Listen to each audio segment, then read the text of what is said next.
Da 3 giorni i miei social sono attaccati con minacce di morte, con parole di offesa a me, alla mia famiglia, alla mia vita, quindi insomma diciamo che la responsabilità di alzare i toni è dall'altra parte. Rigetta le accuse e rilancia denunciando il clima di odio social nei suoi confronti. Elena Donazzan ai microfoni di 24 Mattina, trasmissione di Radio 24.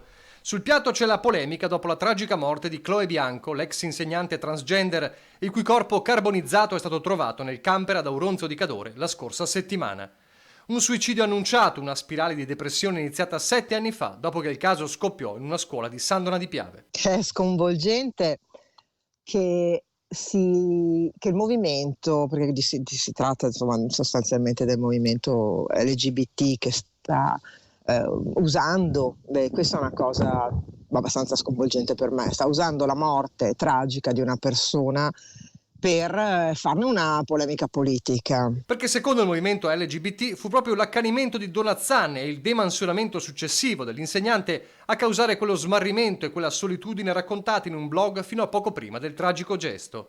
Ma Donazzan non ci sta e ricorda il post del novembre 2015 nel quale pubblicava la mail del genitore che aveva denunciato l'entrata in aula dell'insegnante in ambiti femminili. Io scrissi, perché ce l'ho davanti, un papà mi ha scritto questa email. Traete da soli le vostre conclusioni. Punto. Sì, ce l'ho qua. Nelle interviste successive io parlai dell'atteggiamento di chi appunto va abbigliato in un certo modo senza avere preparato la cosa. Dire che si è omosessuali è una affermazione, presentarsi in classe perché questo accadde con una parrucca bionda, un seno finto, una minigonna e i tacchi è un'altra cosa. Venne usato allora come bandiera di grande coraggio e oggi viene usato in morte per fare una polemica tutta politica. Ho definito Chloe Bianco un uomo vestito da donna e cos'era se non questo, ribadisce Donazzan, che accusa a sua volta il movimento LGBT. Quanto l'hanno usato?